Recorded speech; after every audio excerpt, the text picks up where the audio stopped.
The LA millionaire groom thought his bride was just a small-town Wyoming girl, but when she showed up at their wedding, he was stunned. The bell above the door chimed as Daniel Carter stepped into the small cafe, shaking the last bit of snow from his expensive leather boots. The warmth inside was a stark contrast to the biting cold of the Wyoming winter outside, and the scent of fresh coffee and cinnamon rolls filled the air. He glanced around. The place was small but cozy, wooden beams, checkered curtains, a chalkboard menu hanging behind the counter with neat, handwritten specials. It was the kind of place that probably hadn't changed in decades. Daniel sighed. A week in Wyoming, his business partner had insisted. Get out of LA for a bit. Clear your head. He was already regretting it. Moving toward the counter, he barely noticed the young woman behind it until she spoke. "Well, you look like a man who doesn't belong here," she said, smiling. Daniel looked up. She had striking green eyes, framed by dark lashes, and her hair was pulled back into a loose ponytail. There was flour dusted on her apron, a smudge of it on her cheek, and yet she carried herself with a quiet confidence that made him pause. "Excuse me," he asked, raising an eyebrow. She nodded toward his designer coat and watch. "You're either lost, or you're just another tourist passing through." Daniel smirked. "Is it that obvious?" She leaned on the counter, tilting her head playfully. "Let's just say, we don't get a lot of our money in Jackson." He chuckled despite himself, running a hand through his dark hair. "Well, I guess you got me. I'm from LA. Figures." She wiped her hands on a towel before resting them on the counter. "So what can I get you?" Daniel scanned the menu. "What's the best thing on the menu?" Her lips curled into a small smile. "Depends. Are you just another tourist passing through, or are you here for something real?" The question caught him off guard.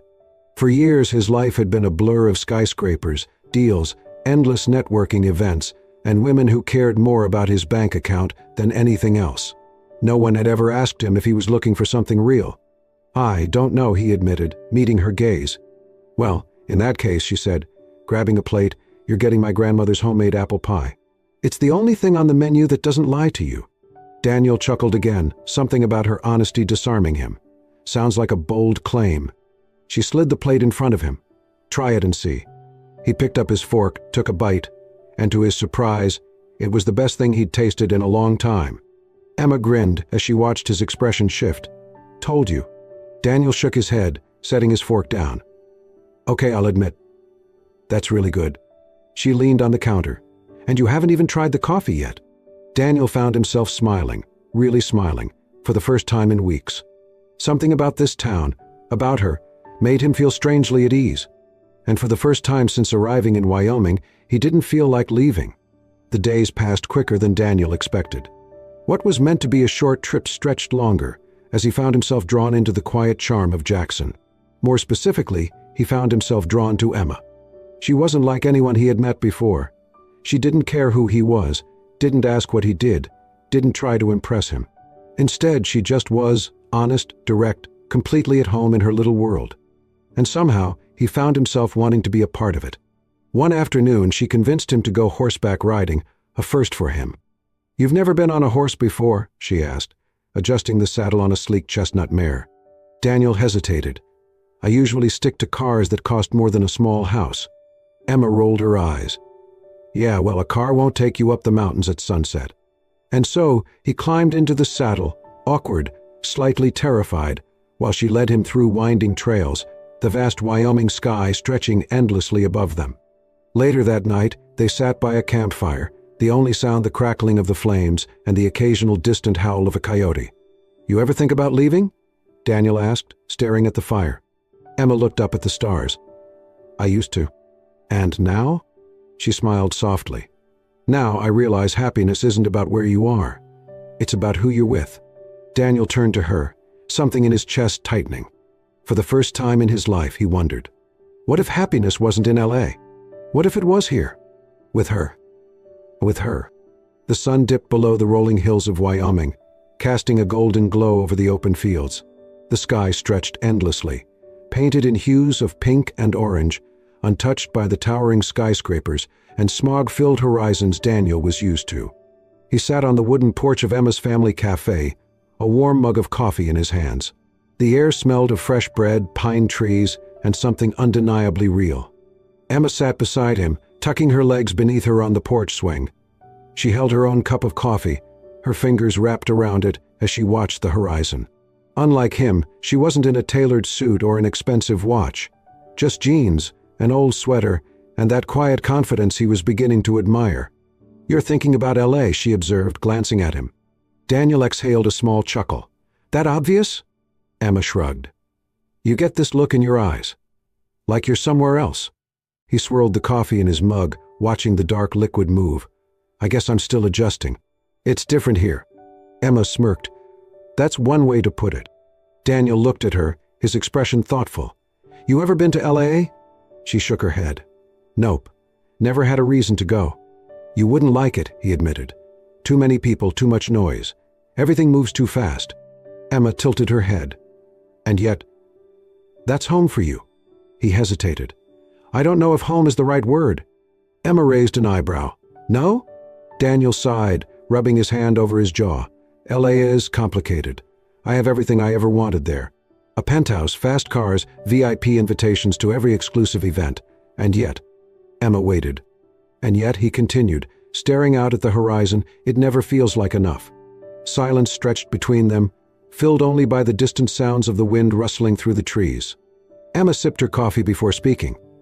"You know what I think?" Daniel smirked. "Something tells me you're going to tell me either way."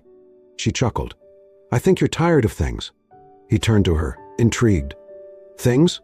She nodded. "Fancy cars, big houses, expensive dinners. None of it means anything if you're not happy." Daniel exhaled. "Happiness is relative." Emma shook her head. "No, it's not.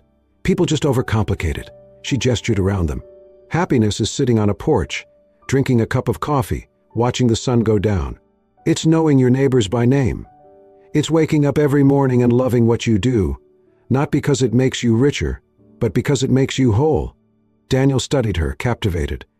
"And that's enough for you?" She smiled. "More than enough." He looked down at his coffee, considering her words. Emma leaned toward him slightly. "Let me guess. Most of the women you've met in LA don't think like that."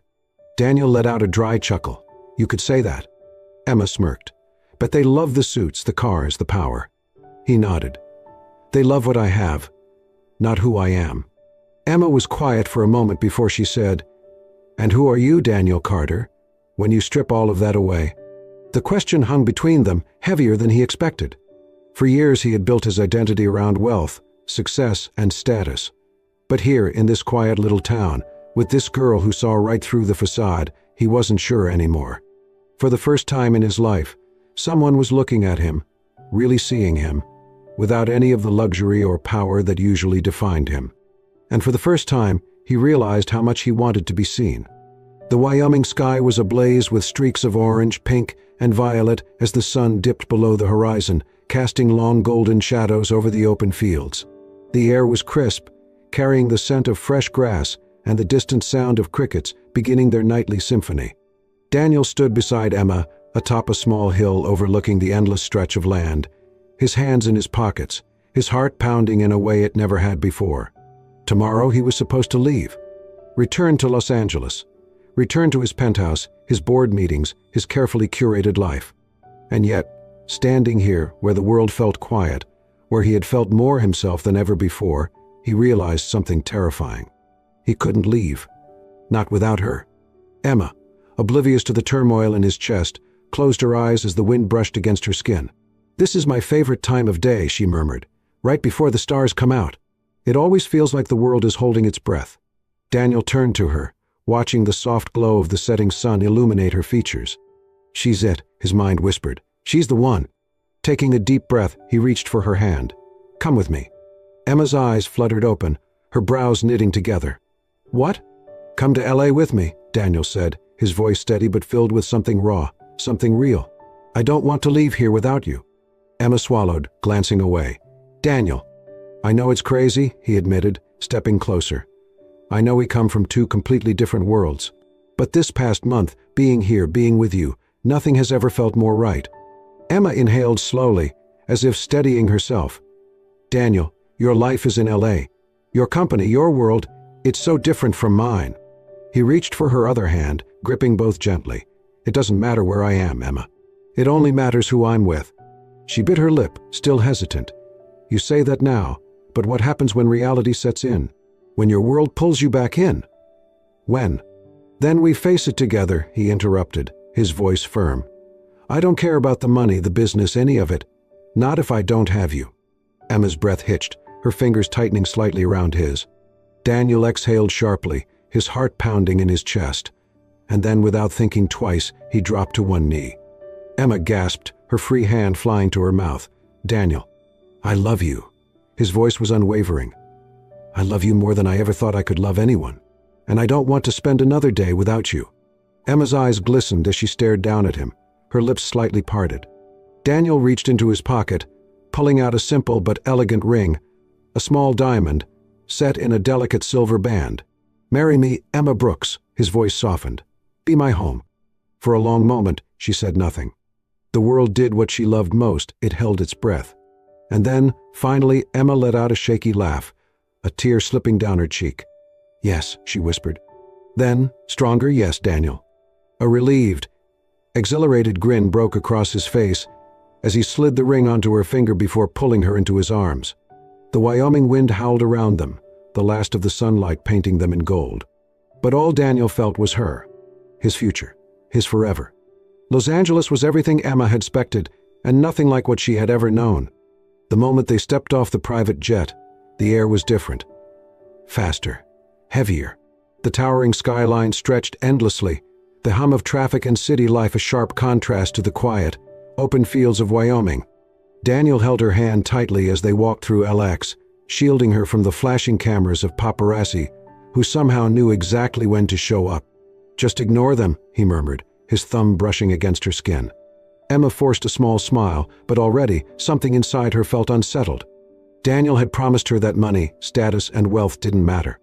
But now, surrounded by his world, the luxury, the opulence, the constant pressure of high society, Emma wondered if love alone would be enough. His penthouse was breathtaking, overlooking the glittering cityscape. Every room was sleek, modern, expensive, a sharp contrast to the wooden floors and warm, homey feel of her parents' cafe back in Jackson. His friends were just as polished. At their first dinner together, she had felt the weight of their curious stares, the subtle but unmistakable scrutiny behind their polite smiles. So Emma, a woman named Vanessa, one of Daniel's closest family friends, said, swirling a glass of wine between perfectly manicured fingers, "Daniel tells us you're from Wyoming." "That's charming." Emma returned her smile, sensing the condescension beneath it. "I think so." Vanessa chuckled. "I don't think I've ever met someone from there before. What do people even do?" Emma kept her expression neutral, even as Daniel shifted uncomfortably beside her. "Oh, you know," she said casually, "we herd cattle, ride horses to work, and send letters by Pony Express." There was a beat of silence before one of Daniel's business partners, Ethan, laughed. "I like her," he said, raising his glass. Daniel squeezed Emma's knee under the table, shooting her a look that said, "I'm sorry." She just smiled, pretending not to notice the way Vanessa's lips pursed. But that night, as they lay in bed, staring up at the ceiling, Emma exhaled. "Your friends don't think I belong here." Daniel turned on his side, propping his head up with his arm. "My friends don't know you." Emma hesitated. "Your world is so different, Daniel." "I don't care," he said softly, reaching for her hand. "I love you, Emma. That's all that matters." She nodded, letting herself believe it. But deep down, a small voice whispered, "Will it always be enough?" A few days later, a letter arrived for her. The envelope was thick, the handwriting elegant and precise. There was no return address. Emma hesitated before opening it. Inside was a single page. "You can't run forever, Emily." Her breath hitched. Her fingers tightened around the letter, her heart pounding. She reread the words, her past rushing back to her like a ghost she had tried to bury. No, not now. Not when she had finally found happiness. She folded the letter quickly, stuffing it into her nightstand before Daniel walked in. "Everything okay?" he asked, noticing the tension in her shoulders. Emma turned, forcing a smile. "Yeah, just tired." Daniel didn't question it, because Daniel still thought he knew everything about her. But he didn't. And if the letter was any indication, soon he would. The wedding was just weeks away, and everything should have been perfect. The grand ballroom of the five-star hotel had been booked. The guest list was filled with the most powerful names in Los Angeles. The dress fittings, the catering, the extravagant floral arrangements, everything was coming together like the kind of wedding you'd see in magazines. And yet, something felt off. Daniel couldn't quite place it at first. It was just small things, moments that felt slightly out of sync, words that felt a little too measured. Emma had always been an open book, warm and honest. But lately, she seemed distracted. It started with the phone calls. Late at night, when she thought he was asleep, he'd hear her whispering in the other room, her voice hushed, urgent. And when he'd ask her about it the next morning, she'd brush it off. "Just my parents," she'd say, offering a small smile that didn't quite reach her eyes. Daniel wanted to believe her. But then, at a gala event, it happened again. They had been mingling with guests, Daniel's hand resting comfortably on Emma's waist, when a well-dressed older man approached them. "Emma Brooks," the man said, his tone slow, deliberate. His sharp eyes flickered with recognition. "Or should I say, Emily?" Daniel felt Emma tense beside him. For a fraction of a second, her smile faltered, but then, just as quickly, she recovered. "I'm sorry, have we met?" The man chuckled, swirling the champagne in his glass. "Oh, I think so." Before Daniel could say anything, Emma excused them, tugging him away into the crowd. Daniel let it go that night, but the moment replayed in his head over and over. Who was that man? And why had he called her Emily? It wasn't just Daniel who noticed something was off. One of his oldest friends, Ethan, had been suspicious from the start. Not of Emma herself, she was charming, sweet, undeniably likable, but of how little anyone knew about her past. And in their world, people didn't just appear out of nowhere. So Ethan started digging. It didn't take long to find something. And when he did, he went straight to Daniel. "You need to see this," Ethan said, tossing a file onto Daniel's desk. Daniel frowned, picking it up. He flipped it open and froze. A newspaper clipping. A headline. "Emily Kensington, heiress to the Kensington fortune, mysteriously disappears from society." Daniel felt his pulse roar in his ears. Emily Kensington. His fiancée wasn't just a small-town girl from Wyoming. She was someone the entire world had once been looking for. Daniel's grip tightened on the paper as he whispered the name. "Emma, who are you?" The grand hall was bathed in golden light, chandeliers casting a warm glow over the sea of elegantly dressed guests. Every detail of the wedding had been meticulously planned, the ivory roses lining the aisle, the classical quartet playing softly in the background, the exclusive guest list filled with Hollywood elites, CEOs and socialites. Everything was perfect, except for the storm raging inside Daniel's chest. He stood at the altar, his hands clenched at his sides, his mind still reeling from what he had discovered just hours before. Emma Brooks wasn't Emma Brooks. She was Emily Kensington, heiress to the Kensington financial empire, the only daughter of one of the wealthiest families in the country. A woman who had vanished from high society years ago, turning her back on fortune and fame. And she had never told him. Daniel barely heard the murmurs of guests as they awaited the bride's arrival.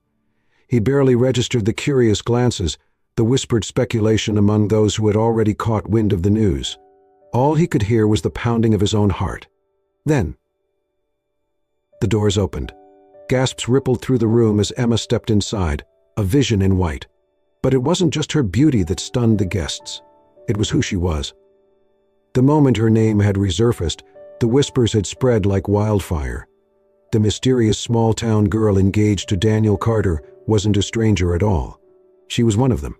Emma held her chin high, her step steady, but Daniel could see it, the flicker of hesitation in her eyes, the tension in her shoulders. She knew. She knew that he knew. When she finally reached the altar, their eyes locked. For a long moment, neither of them spoke.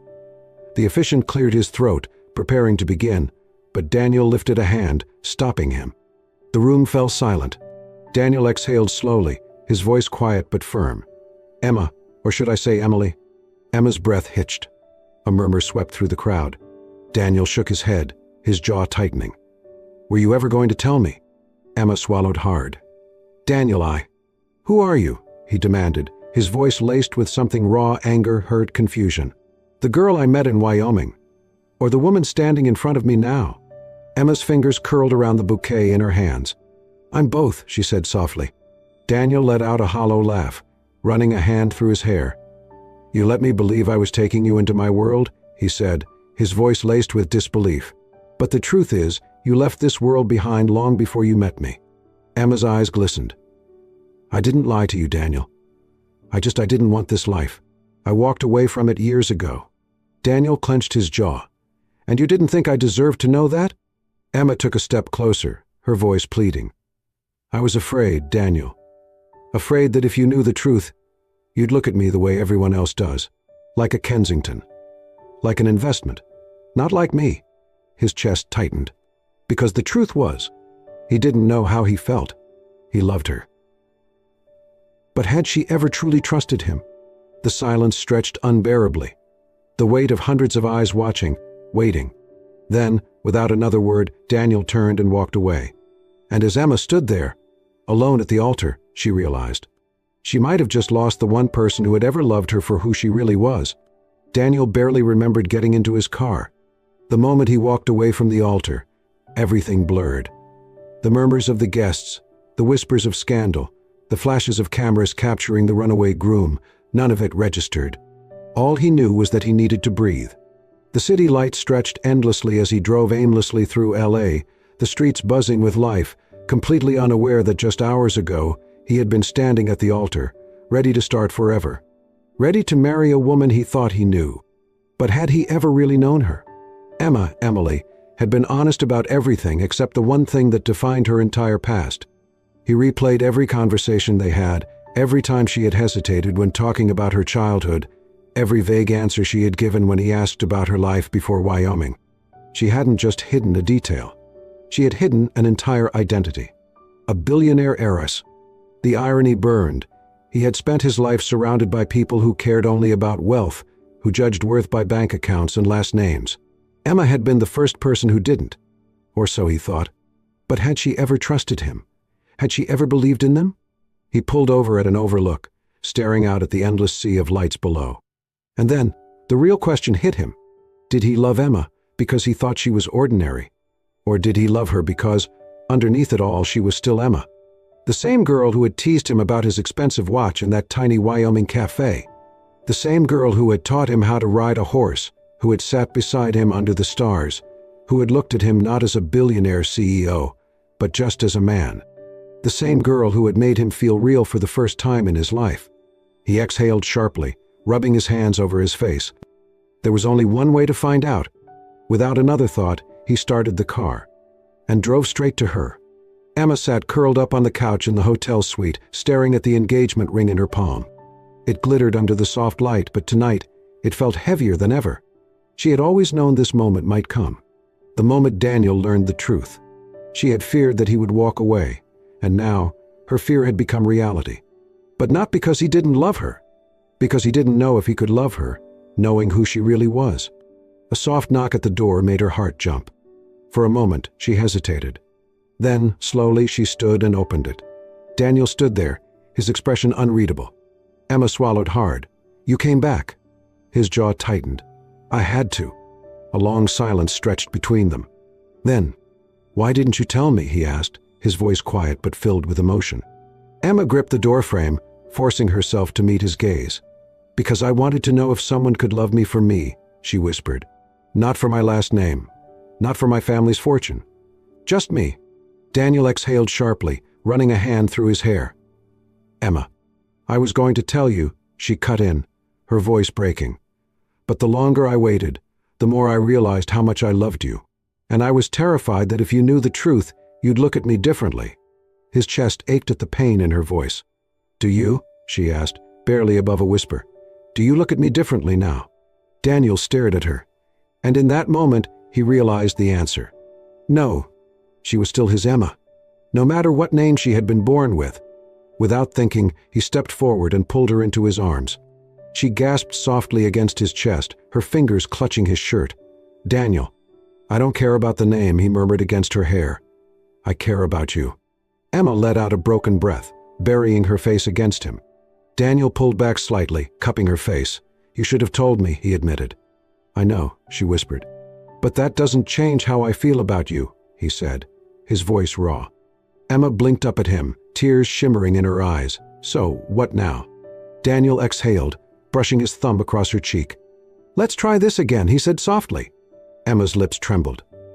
You still want to marry me?" Daniel gave a small, lopsided smile. "I never stopped." And as he kissed her, slow and deep, Emma knew. This time they were choosing each other. No secrets, no lies. Just love. The wedding was nothing like the extravagant affair that had been planned in Los Angeles. There were no high-profile guests, no paparazzi, no towering floral arrangements, or diamond-studded decor. Instead, beneath the open Wyoming sky, Daniel and Emma stood together in a small meadow, surrounded only by the people who truly mattered: Emma's parents, Daniel's sister, a handful of close friends. A simple wooden arch, adorned with wildflowers, framed them as they exchanged vows. And when Daniel slid the ring onto Emma's finger, he knew this was real. Not the world of luxury and excess he had once believed defined happiness. Not the carefully curated image of perfection expected in high society. Just them. The way it was always meant to be. Their life together was nothing like Daniel had once envisioned marriage would be. And yet, he had never been happier. Gone were the endless business meetings, the suffocating social expectations. He still worked because he loved the challenge, the fulfillment of building something, but it no longer owned him. Instead of nights spent in lavish hotel suites, he and Emma spent evenings sitting on their front porch, watching the sun set over the rolling hills. Instead of extravagant galas, they attended town gatherings, where neighbors knew each other by name and conversations weren't about wealth, but about life. For the first time, Daniel breathed. And he finally understood why Emma had walked away from the world she was born into. Because this quiet, beautiful, unpretentious life was worth more than any fortune.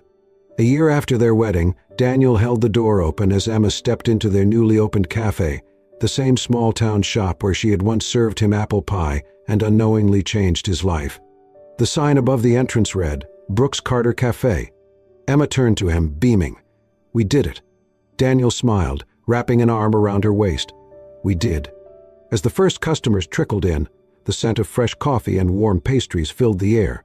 Laughter echoed through the space, and Daniel knew this was more than just a cafe. It was their home. Emma leaned into him, her head resting against his shoulder. "Do you regret any of it?" she asked softly. Daniel pressed a kiss to her hair. "Not for a second." She smiled, slipping her fingers through his. "Me neither." And as they stood there, watching their new life unfold, Daniel realized something. He had spent years believing success was measured in wealth, in power, in things. But in the end, success was this: a quiet morning in Wyoming, the woman he loved beside him, and a future built not on riches, but on love. And so, Daniel and Emma's love story became something more than just fate. It became a reminder that true happiness isn't found in wealth, but in the simple, quiet moments we share with the ones we love. Daniel had spent his life believing success was measured in money, power, and prestige. But in the end, it wasn't the skyscrapers of LA that made him feel whole. It was the rolling hills of Wyoming, a small cafe filled with laughter, and the woman who had changed everything. Emma had once walked away from fortune, searching for a life that felt real. And in Daniel, she found exactly that, not just a love that saw beyond status and last names, but a love that chose her for exactly who she was. If this story touched your heart, don't forget to like, share, and subscribe to Soul-Stirring Stories for more emotional and inspiring tales that remind us all of the beauty in love, resilience, and second chances. Because sometimes the greatest riches in life have nothing to do with money.